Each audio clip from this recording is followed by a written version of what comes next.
खैर मकदम है आप सभी का ईटीवी उर्दू के इस prime time debate show big bulletin में आपके साथ मैं हूं समीर अब्बास। बंगाल की सीएम ममता बनर्जी अपने ताजा फैसले की वजह से एक बार फिर बीजेपी और तमाम हिंदूवादी तंजीमों के निशाने पर है।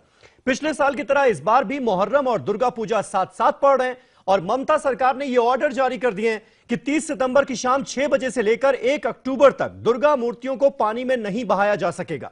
ममता की दलील है कि इस खास दिन का फायदा उठाकर कुछ अनसोशल एलिमेंट्स माहौल खराब करने की कोशिश कर सकते हैं। मुहर्रम के दिन को छोड़कर 2, 3 और 4 अक्टूबर को आइडल इमोशन किया जा सकेगा। बीजेपी ममता के इस कदम से आग बबूला है और उन्हें पिछले साल ऐसा ही करने पर हाईकोर्ट की फटकार याद दिला रही है, जिसमें कहा गया था कि ममता का यह फैसला मनमाना और माइनॉरिटीज को खुश करने की साफ कोशिश है। संघ कह रहा है कि ममता सिर्फ सूबे के 27% मुसलमानों की सीएम बनकर रह गई हैं, तो कांग्रेस नेता मणिशंकर अय्यर का कहना है कि अमन बनाए रखने की कोशिश में बुराई कैसी। अय्यर बीजेपी पर लोगों को भड़काने का इल्जाम लगा रहे हैं। बड़ा सवाल यह है कि आखिर बंगाल में मुहर्रम और दशहरा साथ साथ मनाने में दिक्कत कैसी है। इसी पर करेंगे बात अपने तमाम खास मेहमानों से, लेकिन सबसे पहले यह रिपोर्ट।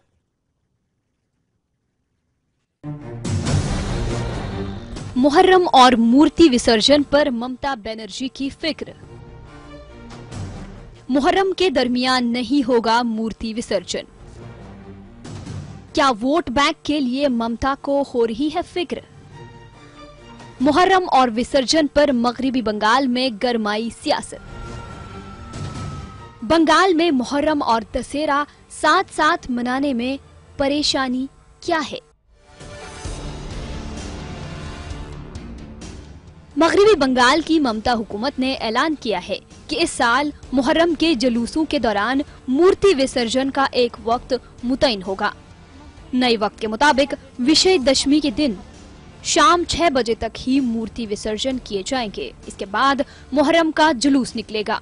वहीं बाद में ममता ने ट्वीट करके कहा कि मुहर्रम के दिन 24 घंटे की मुद्दत को छोड़कर विसर्जन 2 और 3 और 4 अक्टूबर को भी किया जा सकता है।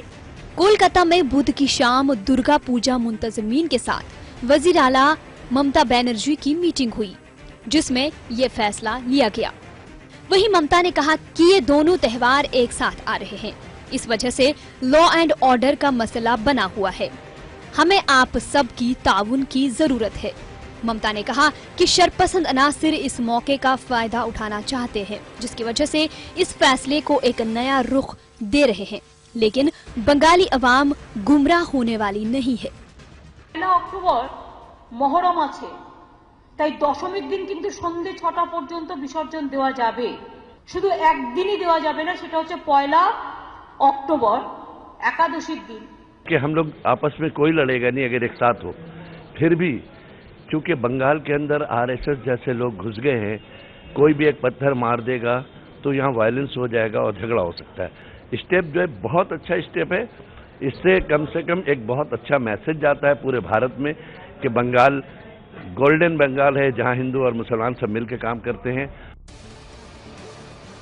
रियासत में अमन अमान कायम रखने के लिए गुज़िश्ता साल भी इसी तरह की हिदायत जारी की गई थी, जिसका अवाम ने खैर मकदम करते हुए मुहर्रम से पहले ही विजयदशमी मनाई थी। वहीं कोलकाता हाईकोर्ट ने हुकूमत के फैसले को मनमाना करार दिया था, जबकि बीजेपी इस फैसले को सियासत से जोड़कर देख रही है। वहीं बीजेपी का कहना है कि अक़लियती तबके को खुश करने के लिए ये सब किया गया है।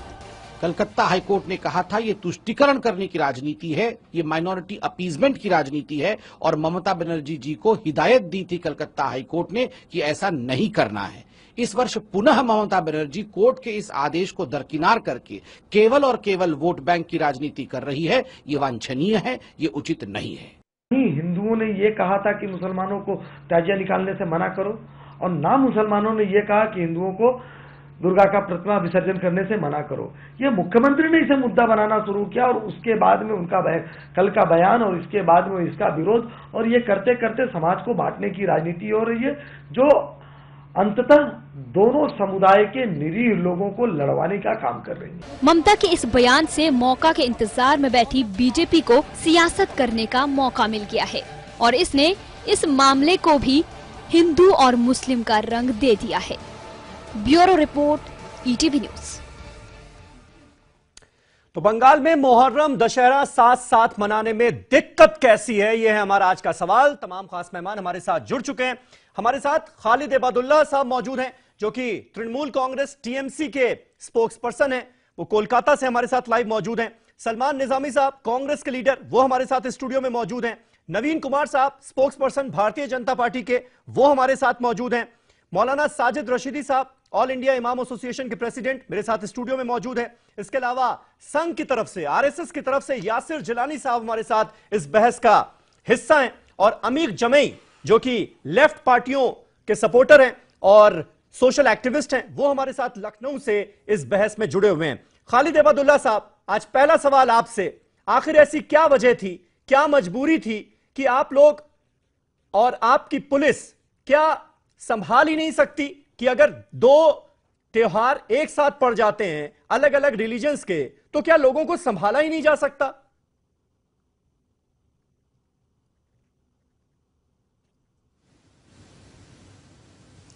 कहीं ना कहीं आप थोड़े से कंफ्यूजन में हैं जी, कहीं ना कहीं आप थोड़े से कंफ्यूजन में हैं समीर भाई। मैं एक बात बता दूं कि पूजा और मुहर्रम से पहले ही एक महीना कबल ये ममता बनर्जी एक ऐसी चीफ मिनिस्टर है, वो बंगाल के हर समुदाय के लोग, हर फिरका के लोग, चाहे वो हिंदू हो मुसलमान हो, हर वो क्लब वाले जो पूजा करते हैं और जो मुहर्रम का अखाड़ा निकालते हैं, सारे लोग को बुलाकर नेताजी इंडोर स्टेडियम में हजारों की तादाद में वहां पे बैठक की। और ये बैठक कोई पर्दा और पर्दा के अंदर में नहीं, बल्कि मीडिया टीवी के माध्यम से आप लोगों ने भी देखा है। उसमें कहा कि आप अपने अपने मशवरा दें। वहां पे मशवरा विचार विमर्श के साथ ये मशवरा तय पाया और वहां पे धर्म गुरु लोग भी बैठे हुए, चाहे वो हिंदू धर्म के लोग हो, मुसलमान समुदाय के धर्म गुरु बैठे हैं। तो वहां पे ये सोच आपको भी आनी चाहिए। और बीजेपी वाले, आरएसएस वालों को मैं खालिद इबादुल्लाह साहब, मेरी बात सुनिए आप। दिल्ली से बैठकर और बीजेपी के नेताओं आपसे ये जानने में इंटरेस्टेड नहीं हूं कि ममता बनर्जी ने कब मीटिंग की, कौन कौन से धार्मिक गुरु वहां पर उस मीटिंग में मौजूद थे, उसका हिस्सा थे। जो फैसला हुआ है, जो ऑर्डर किया गया है सरकार की तरफ से कि दशहरा और मुहर्रम साथ साथ नहीं मनाया जा सकता 30 सितंबर से लेकर 2 अक्टूबर तक की शुरुआत तक, ये क्यों करना पड़ा आपको? मुहर्रम भी साथ साथ आप समझते हैं कि 26, 27, 28, 29 मुहर्रम भी होता है, लेकिन एक तारीख को एक अखाड़ा मेरे सवाल का जवाब दे दीजिए। संदेह है, आप जो कह रहे हैं, आशंका है कि कहीं ऐसा ना हो कि पश्चिम बंगाल में जो लोग बाहर से आकर, मैंने आपसे पूछा कि आखिर आपकी मजबूरी क्या थी कि आपको ये फैसला करना पड़ा? चाहते हैं, यहाँ से अशांति फैलाना चाहते हैं वो लोग, ये फिक्र कर रहे हैं कि हम कैसे अशांति फैलाएंगे। उनका ये फिक्र है, तो ममता बनर्जी वही फिक्र को, उनके फिक्र को मैं समझता हूं कि रोकने के लिए ममता बनर्जी ने यह सोच की है। और ममता बनर्जी के सोच से सारे समुदाय के धर्मगुरु इस पे सहमति दिए हैं और सहमति के साथ इसको लिया गया। लॉ एंड ऑर्डर की बात करते हैं तो उस समय लॉ एंड ऑर्डर के वहां पे सारे पुलिस के लोग बैठे हुए, वहां पे डीजी बैठे हुए, वहां पे सीपी बैठे हुए, वहां पे डीसी, वहां पे एसपी लोग बैठे हुए। सारे लोगों का ये मंतव्य है और ये सोच है कि ये सही चीज है। अगर थोड़ी देर के लिए डाउन कर दीजिए, और अगर उनको मेरी आवाज नहीं मिल रही है तो मैं अपनी टेक्निकल टीम से कहूंगा कि कोशिश कीजिए कि उनको मेरी आवाज मिले।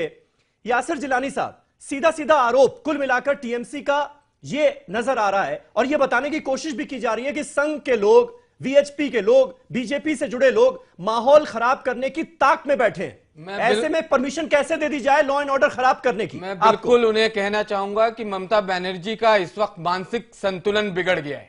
वो तुष्टीकरण की राजनीति को इतना नीचे लेके जाएंगी, इसका एहसास नहीं था। हिंदुस्तान के एक सूबे को उन्होंने आग के हवाले कर रखा है पिछले 2 साल से। आप यकीन नहीं करेंगे कि वहां के लोग इनसे इतना परेशान हैं। आम जन, इस बार इलेक्शन होने दीजिए, इनका इतिहास बन जाएगा। नहीं, ये तो सियासी बात हो गई ना, ये सियासी बात हो गई। आप दोनों त्योहारों को किस तरह से आप इस तरह की बात कर सकते हैं कि अगर मुहर्रम का अखाड़ा निकल रहा है तो अगर दुर्गा पूजा मनाना है तो मुहर्रम के अखाड़े के वक्त उसका विसर्जन नहीं करने दिया जाएगा? इससे गिरी हुई बात कोई हो नहीं सकती। आपको मैं मिसाल देना चाहूंगा, अभी उत्तर प्रदेश में टाइम नहीं गया है, बंगाल की मिट्टी पे आके ये सोचने की जरूरत है, देखने की जरूरत है कि ममता बनर्जी हर घर में जनप्रिय और हर घर के लोग देख करके प्लीज, मैं आपसे सवाल पूछ रहा था तो आप जवाब नहीं दे रहे थे मेरा। अब आप बीच में बोल रहे हैं। इनके पास कोई जवाब नहीं है क्योंकि इन लोगों ने जनता का विश्वास खो दिया है और जनता इस बार इन्हें सजा देगी। जनता इसलिए सजा देगी कि इनको काम करने के लिए जनता ने चुना था। ये धार इतना माहौल तो जब लेफ्ट की सरकार थी तब भी खराब नहीं हुआ था। जब से ममता बनर्जी आई है, बिल्कुल ये बात सही है कि जो वहां की 27% मुस्लिम आबादी है वो उसकी मुख्यमंत्री होकर रह गई है। इससे शर्म की बात नवीन कुमार साहब मुझे ये बताइए कि ये स्टेट की सीएम चीफ मिनिस्टर ही तय करेंगी ना कि किस चीज से प्रॉब्लम हो सकती है, किस चीज से लॉ एंड ऑर्डर में दिक्कत हो सकती है, ये तो वही तय करेंगी, उन्हें ही डिसाइड करना है।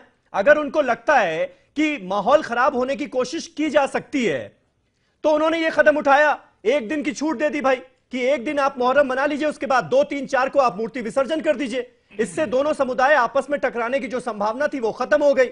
आप लोग ये सवाल क्यों उठा रहे हैं कि वो 27% मुसलमानों की सीएम होकर रह गई हैं, हिंदुओं के बारे में सोच नहीं रही हैं? ये क्या है? ये भी तो डिवाइड करना है। आपने सही कहा कि इस राज्य के मुख्यमंत्री को तय करना है। मैं आपको बताता हूं राज्य के मुख्यमंत्री ने तय किया क्या है और क्यों किया है और क्यों हमें कहना पड़ रहा है। राज्य के मुख्यमंत्री ने 2016-17 के बजट में जो तय किया वो तय किया कि मदरसे और जो मदरसे उनके रखरखाव के लिए और मौलवियों को 2500 रुपए का मुआवजा दिया जाए, उसके लिए 2815 करोड़ रुपए का बजट रखा गया। हालांकि राज्य में जो उद्योग लगने हैं, भारी उद्योग, अगर उसकी बात देखी जाए तो उसके लिए उन्होंने 2154 रुपए का प्रावधान रखा, उससे भी कम। उन्होंने क्या रखा कि जो पिछड़ा वर्ग और जो जनजाति लोग हैं उनके उत्थान के लिए, कार्य के लिए 2754 करोड़ रुपए का बजट रखा। इसलिए कहना पड़ रहा है कि राज्य की जनता ने किया कि राज्य की मुख्यमंत्री कर किस दिशा में रही है। राज्य के मुख्यमंत्री कहती है कि रामनवमी नहीं मनानी चाहिए, राज्य के मुख्यमंत्री कहती है कि हनुमान जयंती नहीं बनानी चाहिए। आखिर राज्य के मुख्यमंत्री अगर राज्य का कानून व्यवस्था को नहीं संभाल सकती है तो उस राज्य में बने रहने का अधिकार क्या है? ये मुस्लिम तुष्टीकरण की राजनीति नहीं तो और क्या है? मुझे एक बात बताइए, ममता बनर्जी से क्या किसी केवल विजयदशमी, दुर्गा पूजा या फिर मुहर्रम पूरे देश में, बंगाल में ही मनाया जाएगा? क्या देश के अन्य राज्यों में मुस्लिम समाज और हिंदू समाज के लोग नहीं है क्या? क्या वहां पर इस प्रकार के ताजिए और लोग मूर्ति विसर्जन नहीं करते हैं क्या? वहां जब कोई प्रॉब्लम नहीं है तो केवल वेस्ट बंगाल में क्यों है? इसलिए करना चाहते हैं। इस बात को समीर भाई सोचना पड़ेगा कि आज ममता बनर्जी वेस्ट बंगाल को, पश्चिम बंगाल को बांटना चाहती है, उसके टुकड़े करना चाहती है और ये नहीं होने देंगे किसी कीमत पे। क्या आप किस लिए, आप कानून व्यवस्था नहीं संभाल सकते हैं तो छोड़ दीजिए राज्य, क्यों बैठे आप मुख्यमंत्री बन करके? ठीक है, मैं समझ गया आपकी बात। मौलाना साजिद रशीदी, इस बात का जवाब आपके हिसाब से क्या है? क्योंकि दुर्गा पूजा और मुहर्रम पूरे देश के लिए पड़ रहे हैं ना एक ही तारीख पर, एक साथ, और कहीं तो दिक्कत नहीं है, बंगाल में ही क्यों? समीर भाई, दो नजरिए हैं, उन दोनों नजरियों को समझना पड़ेगा। एक नजरिया वो है जो आजादी के टाइम में मुल्क की आजादी के खिलाफ था, एक नजरिया वो है जो मुल्क को और दोनों समुदाय को जोड़कर रखना चाहता है जी। इन दोनों नजरियों को जब तक आप नहीं समझेंगे तब तक ये बात समझ में नहीं आएगी कि ममता बनर्जी जैसी लेडी ने ये ऐसा फैसला क्यों लिया। देखिए, एक नजरिया तो ये है कि सरकार आदेश करती है कि तमाम मदरसों को वंदे मातरम गाना पड़ेगा। उसी के साथ एक नजरिया यह है कि सरकार आदेश करती है कि बकरीद के अंदर बकरों का रजिस्ट्रेशन कराना पड़ेगा। ये एक नजरिया है।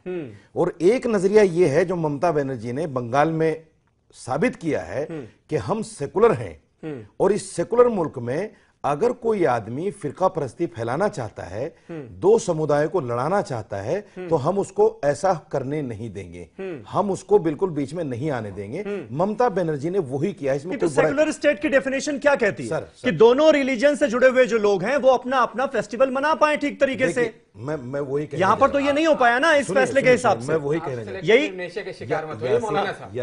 आप देखिए, आपकी बात को मैंने सुना नहीं, लेकिन गलत आपको बदहजमी क्यों होती है? नहीं, बदहजमी नहीं, मैं सच्चाई, आवाम सुन रही है ना, चुप रहिए ना। सुन रही है। लखनऊ में क्या मुहर्रम नहीं मनाया जाएगा?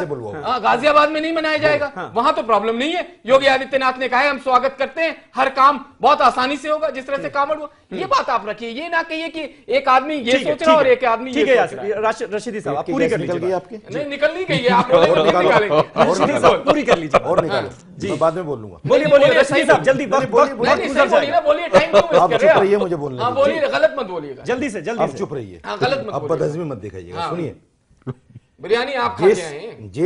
जिस योगी आदित्यनाथ की ये बात करते हैं, हाँ, वो योगी आदित्यनाथ और उनके मंत्री जब 64 बच्चों की हत्या होती है स्कूल के अंदर, आपको याद है कितना टीवी पर छाया ये मामला, उनका मंत्री सामने आके कहता है ये कैजुअल मौतें हैं, अगस्त महीने में ऐसा होता रहता है, कितने शर्म की बात है। ये एक नजरिया, ये एक नजरिया है, ये एक नजरिया है जिसको ये थोपना चाह रहे हैं।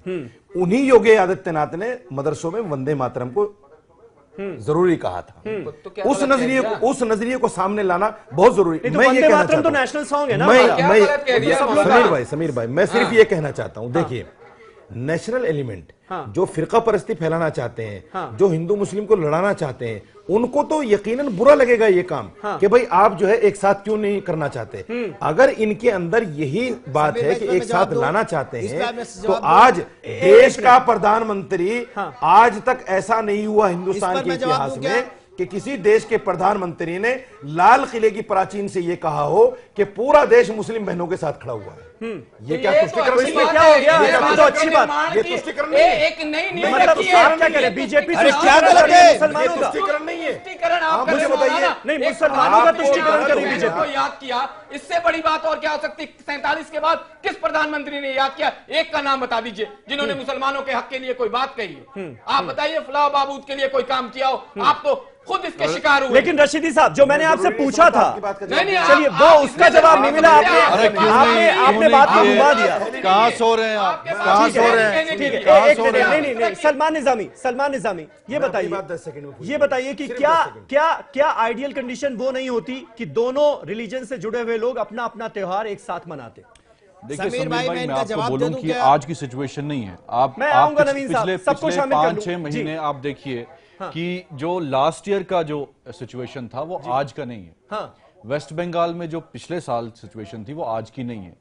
इन 6 महीनों में जिस तरीके से आरएसएस का ये प्रोपोगंडा, आप देखिए न्यूज रिपोर्ट्स में देखिए किस तरीके से आरएसएस के लोग अपनी शाखाओं में जो असला जिसको हम कहते हैं वेपन्स, उनकी पूजा करना, एक ये प्री प्लान एक बहुत एक मतलब आप कह रहे हैं माहौल बनाने की कोशिश हो रही है वहां पर? माहौल को बिगाड़ने की कोशिश की जा रही है, क्योंकि इन्होंने किस तरीके से इन्होंने देखिए, एक चीफ मिनिस्टर रेस्पॉन्सिबल है, ममता बनर्जी जो है, अरे क्या किया आपने, क्या उखाड़ा उनका?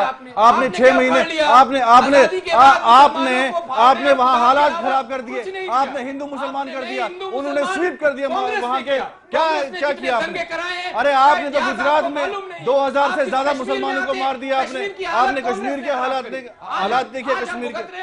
आप वेस्ट बंगाल की बात करिए, वहां अगर एक चीफ मिनिस्टर, एक रेस्पॉन्सिबल चीफ मिनिस्टर है, वो डिसीजन लेती है कि उसने ये नहीं कहा कि हम मोहर्रम को प्रोसेशन बंद करेंगे, उसने कहा हम एक दिन डिले कर देंगे। कैसे दो चीजें? अब वहां हालात इस वक्त ऐसे बिगाड़ दिए हैं, आरएसएस वालों ने झूठ प्रोपोगंडा, 8 से ज्यादा बीजेपी के लोग जो है एफआईआर उनके खिलाफ है, मीडिया में, सोशल मीडिया में झूठ प्रोपोगंडा मुसलमानों के खिलाफ, हिंदुओं को भड़काने की साजिश की जा रही है। और ये हिंदू मुसलमान में आपस में ये माहौल पैदा कर रहे हैं, ये वेस्ट बंगाल में भी किया, ये बिहार में भी कर रहे हैं, ये हिंदू और मुसलमानों को आपस में लड़ा रहे हैं। बस अगर आप एक मिनट, अमीर जमई हमारे साथ मौजूद है लखनऊ से। अमीर जमई ये बताइए कि अगर ये कह दिया जाता है कि भाई एक दिन के लिए मूर्ति विसर्जन रोका जाएगा, उसके बाद आप कर सकते हैं, तो क्या ये लोगों को बांटने की कोशिश है? दोनों रिलीजन से जुड़े हुए लोगों को बांटने की कोशिश है ये, जैसा कि संघ कह रहा है, बीजेपी कह रही है? देखिए, सबसे पहले तो मैं ममता बनर्जी साहिबा ने ये जो काम किया है, मैं उसको बहुत ही सख्त लहजे में इसकी मजम्मत करता हूं। और मुझे ऐसा लगता है कि ममता बनर्जी में हमारे उत्तर प्रदेश के मुख्यमंत्री योगी जी में कोई कंपटीशन चल रहा हो। हमारे यहाँ जन्माष्टमी को लेकर, नमाज को लेकर उन्होंने ड्रामा फैलाया। ममता बनर्जी ने वहां पर दुर्गा पूजा को लेकर, मुहर्रम को लेकर वो ड्रामा क्रिएट कर रही है।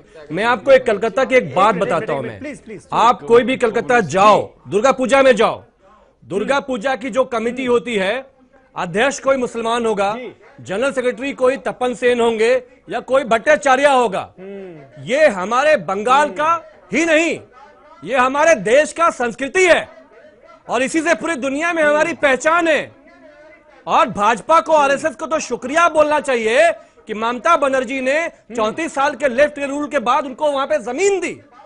अभी ममता बनर्जी ने बोला है कि उनको अमित शाह से दिक्कत है, लेकिन मोदी जी बहुत ग्रेट आदमी है।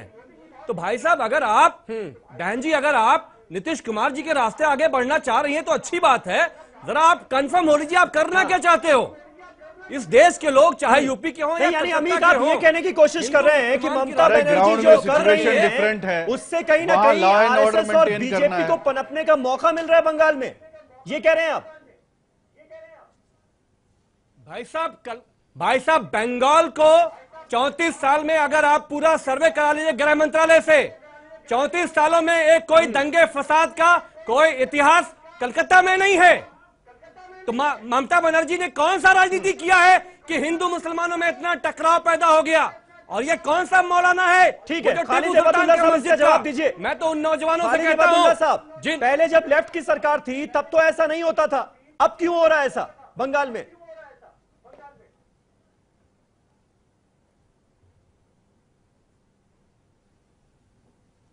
किसको बंद हो गया? खालिद साहब, सवाल आपसे था। आवाज नहीं आई, फिर से बोले। खालिद साहब, सवाल ये उठा रहे हैं अमित, जो कि इस वक्त सबसे बड़ा सवाल भी है कि भाई लेफ्ट की जब सरकार थी आपसे पहले तब तो ऐसा नहीं होता था, अब क्यों ऐसी नौबत आ रही है? भाई ये बता दूं कि ये बता दूं अमित, सिर्फ लेफ्ट का नहीं है। हम तो मैं बता दूं हमारे देश को ये जलाने वाले ताकत कौन है कि डबलिंग हो रही है, इसको ठीक कीजिए। जरूरत है। खालिद जवाब दीजिए। देखिए, कहीं ना कहीं ये मेरे जो मित्र बता रहे थे लेफ्ट की बातें को, तो मैं कहना चाह रहा हूं कि लेफ्ट के जितने लोग अभी बीजेपी में गए हैं वो लोगों का ही काम ये हो रहा है कि कैसे करके ममता बनर्जी की छवि को खराब करें, ममता बनर्जी की तस्वीर को खराब कर दें। और पश्चिम बंगाल में मुसलमान और हिंदू के बीच जो आपस में लड़ाई करवाने का जो कोशिश है, ये बीजेपी और लेफ्ट के लोगों का ही मंशा है। और लेफ्ट वाले लोग, जितने लेफ्ट वाले के कैडर थे वो सारे लोग बीजेपी में चले गए हैं। और कोई नए लोग बाहर से, बंगाल की आबादी नहीं बढ़ गई है 14 करोड़, जो बाहर से कुछ लोग आके यहाँ पे बीजेपी को मजबूत करें। यही लोग जाके लेफ्ट वाले लोग बीजेपी को मजबूत कर रहे हैं और बीजेपी को हवा दे रहे हैं। और मैं ये कहना चाहता हूं कि आज जो यहाँ पे बंगाल में माहौल खराब हुआ, ममता बनर्जी की सरकार जो फैसले ले रही है उससे मौका मिल रहा है बीजेपी को पनपने का। एक छोटा सा ब्रेक लेते हैं। बड़ा सवाल, सबसे बड़ा सवाल यही बना हुआ है कि बंगाल में मुहर्रम और दशहरा साथ साथ मनाने में दिक्कत कैसी थी, क्या परेशानी थी सरकार के सामने। एक छोटा सा ब्रेक ले रहे हैं, फौरन होते हैं हाजिर तमाम खास मेहमान हमारे साथ बने हुए।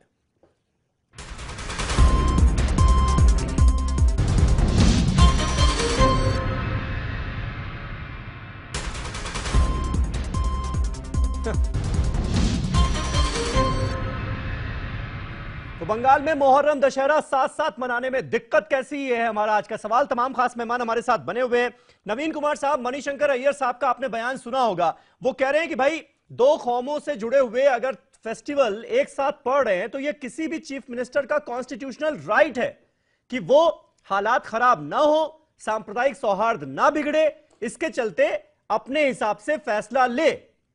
और वहां पर तो हालात ये हैं कि संघ और बीजेपी के लोग लगातार माहौल खराब करने की कोशिश कर रहे हैं। ऐसे में ममता बनर्जी ने जो किया सही किया।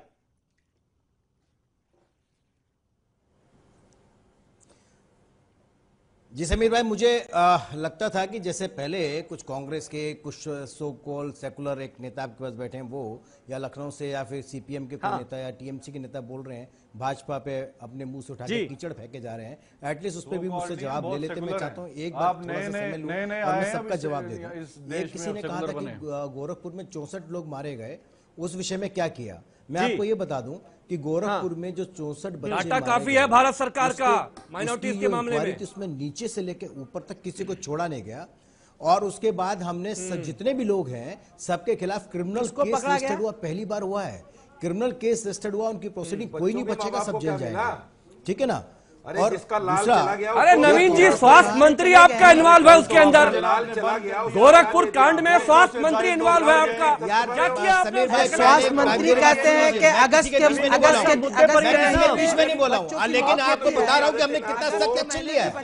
इस सरकार ने एक्शन के लिए, मैं वो बता रहा हूँ, आप इसको इधर उधर मत घुमाइए। मेरी बात सुन लीजिए, आपने आरोप लगाया था, प्लीज मत बोलिए, मुद्दे पर आइए, मुद्दे पर। आपने कहा कि कश्मीर में, अभी मुझे बोले कांग्रेस के प्रवक्ता कोई बोल रहे थे, कांग्रेस के नेता, कि कश्मीर में मुसलमान मार दिए। अरे कश्मीर में ऑपरेशन क्लीन के तहत आतंकवादी मारे गए हैं और उसके सफाया किया जा रहा है, किसी एक को नहीं छोड़ा जा रहा। आपको कष्ट हो रहा होगा और जो फौजी कितने मारे, उनको भी कष्ट हो रहा से ज्यादा फौजी। अरे नवीन जी, बच्चों के जो कातिल हैं गोरखपुर के, 5 से उसमें सबसे बड़े मास्टरमाइंड तो यूपी के स्वास्थ्य मंत्री है। नवीन साहब, क्या करवाई है? कांग्रेस पहली बार हुआ है। मणिशंकर अय्यर ने आप पर ये आरोप लगाया कि संघ और बीजेपी के लोग पुष्पा सर जैसे लोगों को उधर इधर की कारवां किसने लूटा, इसलिए परिवार का क्या हाल है, ये तो कभी बात नहीं कह रहे हैं। ये बताइए, बच्चे मरे कैसे? को छोड़ा नहीं जाएगा, बच्चे मरे, गाय नहीं मरी थी ना। और वहाँ के स्वास्थ्य मंत्री अगस्त के महीने में साधारण है बच्चों का मरना, ये कैसे मंत्रालय है, कैसे मंत्री है, ये मैं पूछना चाहता हूँ। मुस्लिम तुष्टीकरण की राजनीति कौन कर रहा है? मुस्लिम तुष्टीकरण की राजनीति आज विपक्ष में बैठे वो लोग कर रहे हैं जिनको केवल मुस्लिम वोट दिख रहा है। अगर प्रधानमंत्री ने और देश के नेता ने मुस्लिम महिलाओं को इंसाफ दिलाने की कोशिश करी तो ये पचा नहीं पा रहे हैं, इनको कष्ट हो रहा है। अरे महिलाओं को इंसाफ दिलाने की बात करते हैं और गुजरात में मुस्लिम महिलाओं के साथ जो बर्ताव किया था वो ऐसे कह सकते हैं कि किसी को रोका जाए? आप वेस्ट बंगाल की बात करिए, डिबेट उस पे आप कहां पहुंच गए? प्लीज मुद्दे पर आइए, मुद्दे पर आइए। डिबेट मुझे तो याद आनी चाहिए आपको। प्लीज मुद्दे पर हैं, मुद्दे पर हैं। मैं भी वही कह रहा हूँ। यासिर जिलानी साहब, ये कुल मिलाकर बात तो यही है ना कि संघ बीएचपी इस पर आरोप लग रहा है कि आप लोग लगातार, सलमान भी जैसा कह रहे थे कि शस्त्र पूजा और ये मतलब माहौल बनाने की कोशिश हो रही है कि अगर साथ साथ जुलूस निकला तो फिर दिक्कत हो सकती है। आप मुझे एक बात बताइए, जी बिल्कुल, एक बात मुझे बताइए, क्या विजयदशमी पर ममता बनर्जी उसके ताना कौन तोड़ना चाहती है? सुन लीजिए, कौन सी है तरबियत है, हमारी जो गंगा जमुनी तहजीब है, कौन सी? आप तो हिंदुस्तान के झंडे को नहीं मानते, आपने कॉन्स्टिट्यूशन को नहीं मानते, आपने 60 साल, आपने 65 साल हिंदुस्तान के झंडे को नहीं माना, आपके इंसान हो जाएंगे, आप इंसान हो जाएंगे, आपने हिंदुस्तान के कॉन्स्टिट्यूशन को नहीं माना, आपने मुसलमानों को करवा दिया, विध्वंसकारी राजनीति करने की। अरे क्या बोलते हैं आप? तो हिंदुस्तान के कॉन्स्टिट्यूशन को नहीं मानते, आप तो हिंदुस्तान के झंडे। अरे मुसलमान जो हिंदुस्तान का है उन्होंने मदरसा के ऊपर झंडा लहराया। देखिए, बीजेपी और आरएसएस के लोग, मैं समझता हूँ कि जैसा नेता वैसा प्रजा।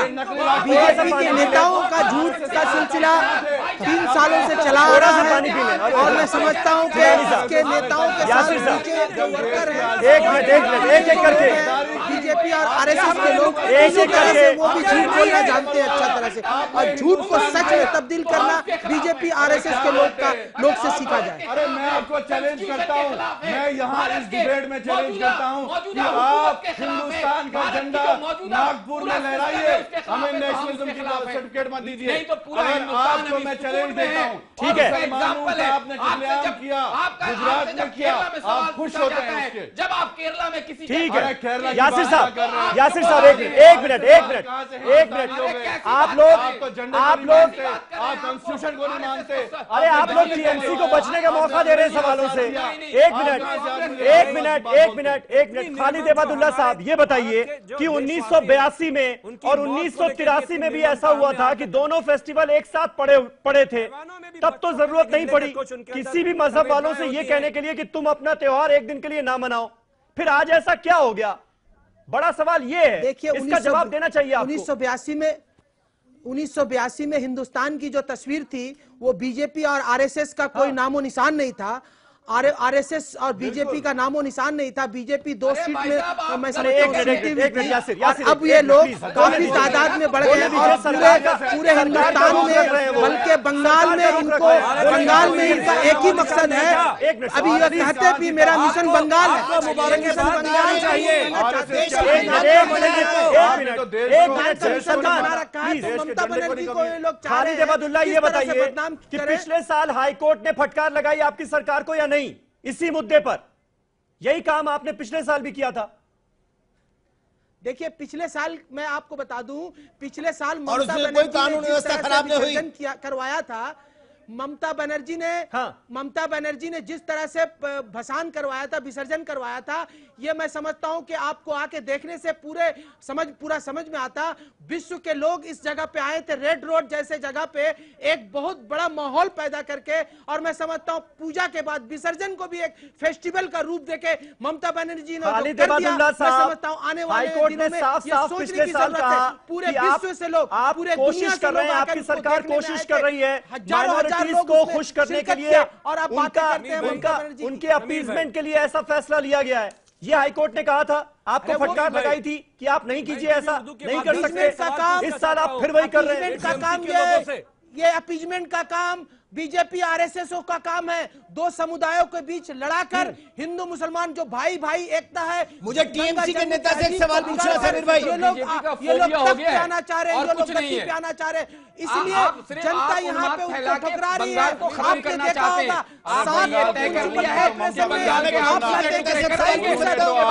60% मिला है। क्या किया पूरे कॉर्पोरेशन में सफाया हो गया, पूरे कॉर्पोरेशन में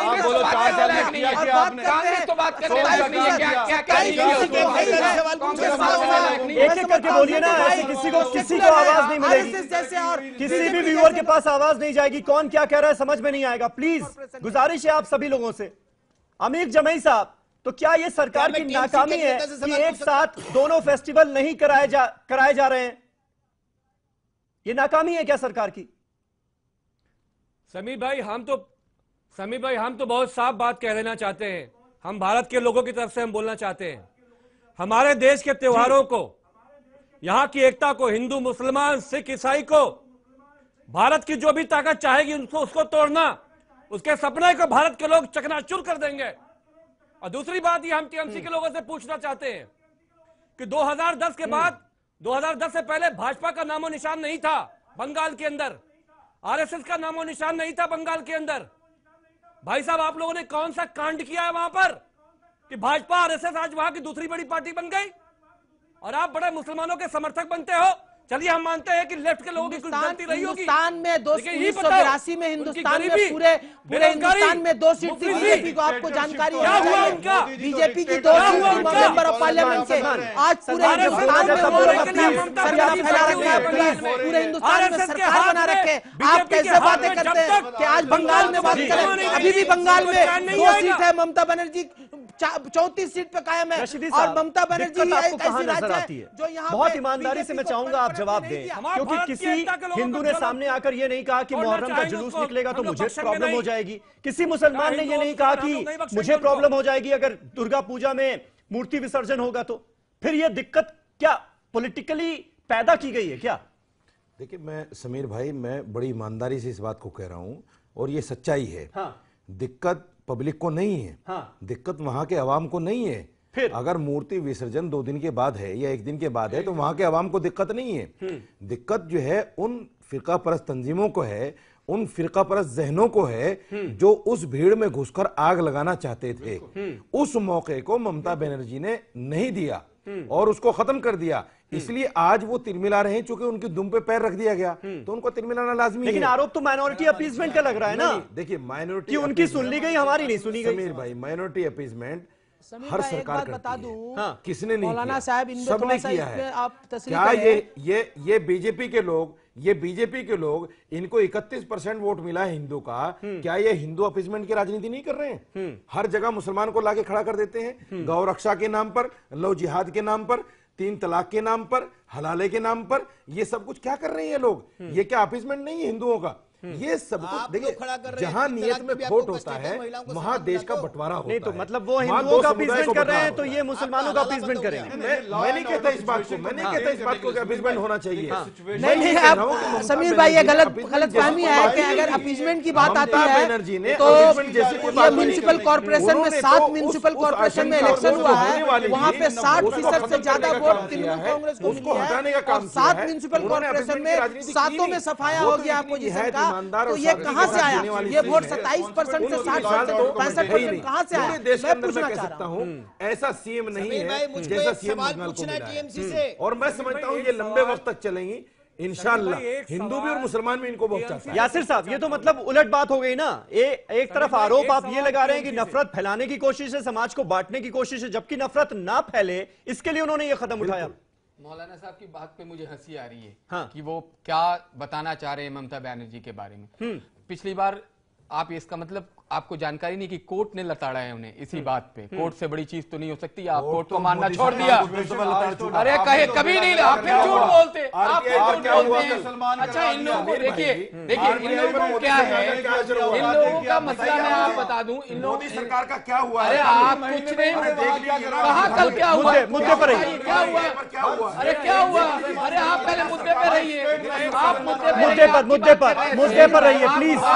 ओ सलमान, आप अपनी बात कर रहे थे। देखिए, मेरा ये कहना है के माध्यम से एक सवाल, हिंदू मुस्लिम सब एक है।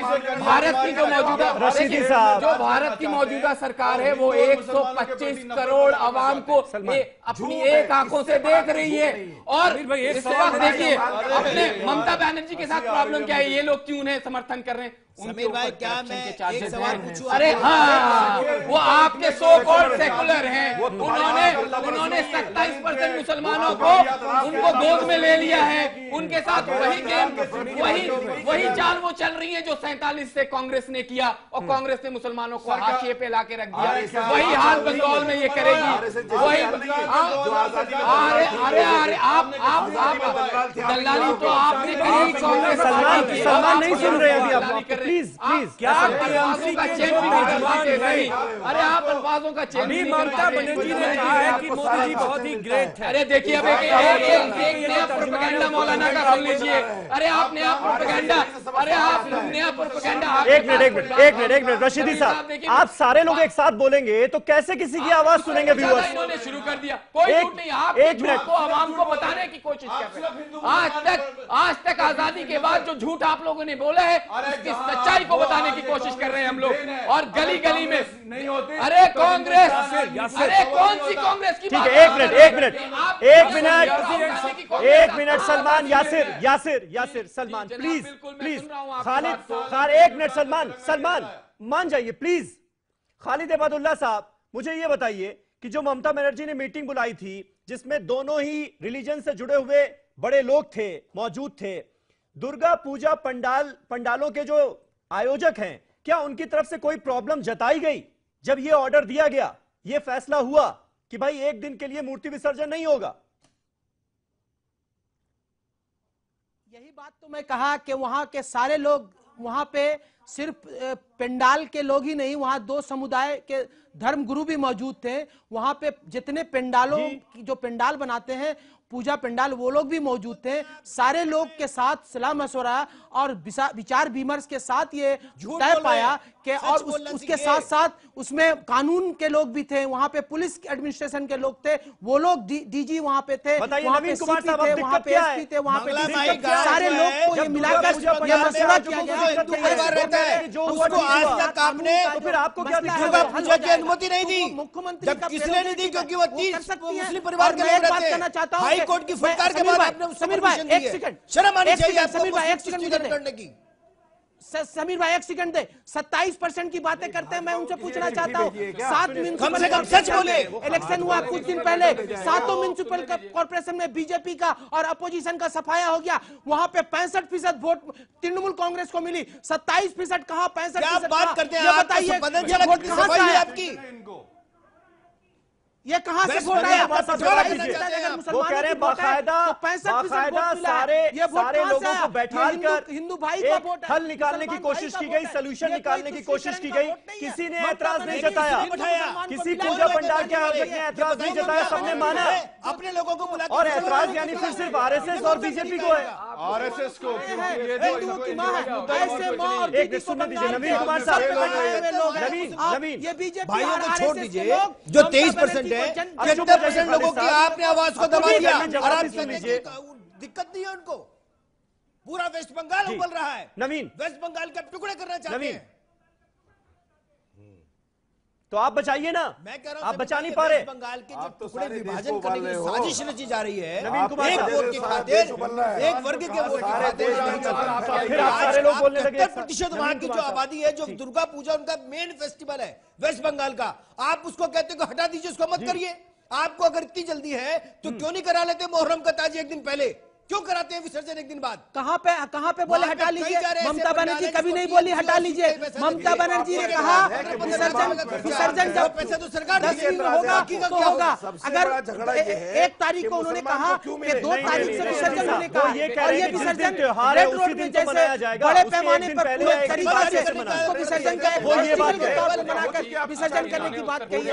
ऐसे बात को आप सोचे, आपको ये सीखने की जरूरत है ममता बनर्जी। दिमाग में घुस चुकी ये बात, ये निकल नहीं सकती। समीर साहब मैं बताऊं, ये लोग इतना ये चाहते वहां दंगे हो। अरे दंगा तो आप दंगा कराने वालों में से हैं। अरे दंगाइयों में तो आपका नाम पहले है। सबसे पहले शहर फरिश्ता अगर देखा जाए तो दंगाइयों में बीजेपी और आरएसएस के लोग दंगाइयों का मास्टर है, दंगाइयों का प्लान है। और अमित शाह की याद रखें, अमित शाह की बात याद रखें, सीबीआई ने अमित का साथ दिया था। और वो आज भी तोगड़िया, परवीन तोगड़िया कहते हैं कि गुजरात तो भूल गए होगे, मुरादाबाद तो नहीं भूले हो। क्या नवीन की इस बात में आपको पॉइंट नजर आता है कि जिसका जो त्योहार है उसी दिन तो मनाएगा, एक दिन पहले या एक दिन बाद कैसे मनाएगा? तो सरकार की यह जिम्मेदारी बनती थी कि भाई ऐसी व्यवस्था की जाती। देखिए अपना अपना फेस्टिवल मना सकते। दोनों लोग तो फेस्टिवल मना रहे। देखिए बंगाल जो है कि जो त्योहार है वहां के हिंदू हैं, जो मुसलमान हैं, सिख हैं और जो ईसाई हैं, उनको नवीन जी से या उनकी पार्टी भारत जलाओ पार्टी से कुछ सीखने की जरूरत नहीं है। वो इतना मजबूत लोग हैं हिंदू मुसलमान आपस में। मैं एक छोटी सी बात टीएमसी के नेता से पूछना चाहता हूं कि भैया ये बता दो, ममता जी ने कहा है कि उनको अमित शाह से प्रॉब्लम है, मोदी जी बहुत ही ग्रेट आदमी है, क्या टीएमसी की ये नेता इस वक्तव्य को कंडेम करेंगे? बस आप कंडेम करा दीजिए, मेरी बात खत्म है। दे रही है ममता बनर्जी ने कहा कि आप विजयदशमी मत बनाइए, आप रामनवमी मत बनाइए। कह तो रही है उस बयान पर कि अभी ममता बनर्जी जो है वो अमित शाह से प्रॉब्लम है, थोड़े दिन में वो प्रॉब्लम भी खत्म हो जाएगी। ये आपकी बात, ये हम ममता बनर्जी से सर्टिफिकेट लेंगे क्या? क्या है ममता बनर्जी वहां के लोगों को तुष्टिकरण में डाल रही है? देश एक अरे खालिद अब्दुल्ला जी, आप ये बताओ क्या ममता जी के इस बयान को आप कंडेम करते हो? नहीं, ये नवीन कुमार बोल रहे हैं आपको। अमीक देखिए, ममता बनर्जी बंगाल की चीफ मिनिस्टर है, बंगाल की चीफ मिनिस्टर है। बंगाल को तरक्की में आगे ले जाने के लिए, बंगाल को आगे बढ़ाने के लिए वो हर वो कदम उठाती है। आपके तरह लालच लोग नहीं है कि मैं बंगाल की जनता की बात करती है। पश्चिम बंगाल में ममता बनर्जी एक ऐसी बजट कम हो गया जो बंगाल में जनता 2000 करोड़ रुपए कम कर दिया आपने। आप क्या बात करते हैं? जनता है ना सुनिए एक मिनट, आप जनता की बात जो नवीन जी डाटा लेके बैठे हैं ना, नवीन जी ये डाटा का खेल बंद कर दीजिए। आप नवीन जी डाटा का खेल बंद कर दीजिए। नीति आयोग में अरे डाटा नहीं, आप सच समाज के जो अगले 5 वर्ष जो बजट थे, आपने कहा कहाँ गए बजट में आपके? कहाँ गए बजट के लिए? क्या किया है? कितने लोगों को नौकरी दी है? वेस्ट बंगाल को आप मार रहे हो, नौकरियां नहीं दी है, पिछड़ों को आप मार रहे हो, माइनॉरिटीज के लोगों को आप मार रहे हो। दिखा रहे हो आपको डाटा? क्या किया आपने वहाँ पे? नवीन जी डाटा मत दिखाइए, ये बताइए जन्माष्टमी में जो उनके हथियार है। 100 दिन स्वास्थ्य मंत्री एक रिलीजन के लोग अपना त्योहार नहीं मना पा रहे हैं, बहुत करता है। भारत के प्रत्येक भारतवासियों के अकाउंट में 15 लाख जाएगा। जो किसी का इनका कहना था, इनका कहना था कि किस तरीके से नौकरी खून को लिया जाए और ये एक पोलराइज की जाए सिचुएशन। पिछली बार उन्हें एक रेस्पॉन्सिबल चीफ मिनिस्टर क्या करेगी इस सिचुएशन में? सॉल्यूशन यही था फिर जो निकला। नहीं, देखिए मैं एक बात कहना चाहता हूं। ये देश वो मुल्क है हाँ। कि अगर बीजेपी का नॉमिनेट प्रधानमंत्री कहीं भाषण दे रहा है और अजान हो रही है, देश मुल्क एक क्या तो वो होता है, अपनी तू नहीं होता है। भाषण को बंद कर देते हैं। ये है देश। लेकिन मैं ये भी कहना चाहता हूं साथ साथ कि अगर कहीं इस तरह की फितने की आशंका हो तो मैं तो कहता हूं डिले नहीं, उस त्योहार को छोड़ ही देना चाहिए। उस त्योहार को ना भी मनाए तो क्या हर्ज है? जहां फितने का अंदेशा हो, जहां लाशों के गिरने का अंदेशा हो, जहां खून बहने का अंदेशा हो, जहां दो समुदायों के बीच में झगड़े का अंदेशा, मैं कहता हूं आप ये कहना चाहते हैं कि आप मुहर्रम नहीं मनाएंगे? बात ही नहीं है। मसला ये है कि जो सोच है वो सोच पूरी नहीं हो पाई। ठीक है, आप ये कहते हैं कि मुहर्रम नहीं मनाएंगे, कांग्रेस के ऊपर, हमारे देश के तो त्योहार है, लेफ्ट तृणमूल सब लोग मिलकर मनाते हैं, ये सारा मिलकर मनाए जाएंगे। आप ये कहना चाहते हैं कि मुहर्रम नहीं मनाएगा मुसलमान? इनको नहीं लोग फर्क पड़ता अगर तोड़ेंगे, इन कुछ लोगों भी। से नेता अपनी भारत जगह के खड़ा लोग हुआ निपटेंगे। है, वो अपनी कमाई कर रहा है, सब कुछ कर रहा है, मरता है आम आदमी। ममता ने आम आदमी को मरने से बचाया है। ये बहुत बड़ा काम है, बहुत बड़ा आग लगा दिया वहां पे। कैसे आग कैसे लगा? आग कैसे लग गई? वो कह रहे हैं ना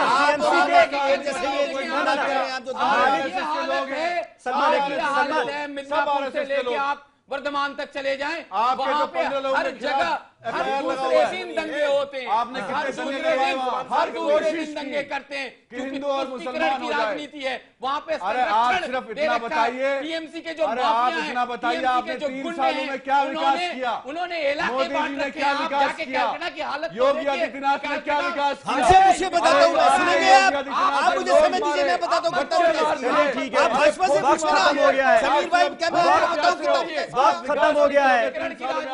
चलिए बहुत बहुत शुक्रिया, बहुत बहुत शुक्रिया, बहुत बहुत शुक्रिया। वक्त मेरे पास खत्म हो गया है। 125 करोड़ ठीक है यासिर साहब, आज के प्रधानमंत्री ठीक है। में विश्वास है। चलिए बहुत बहुत शुक्रिया, बहुत बहुत शुक्रिया, बहुत बहुत शुक्रिया आप सभी का हमारे साथ इस डिबेट में पार्टिसिपेट करने के लिए।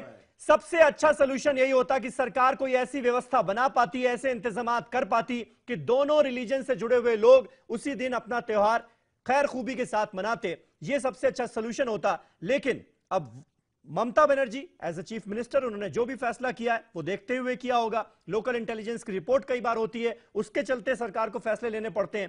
तो ये हम उनके ऊपर छोड़ते हैं कि उन्होंने जो फैसला किया वो सांप्रदायिक सौहार्द बना रहे, इसी मकसद के साथ, इसी मंशा के साथ किया होगा। बहुत बहुत शुक्रिया आप सभी का। कल एक नए टॉपिक पर नई डिबेट के साथ हाजिर होऊंगा। तब तक तमाम खबरों के लिए आप देखते रहिए ETV उर्दू।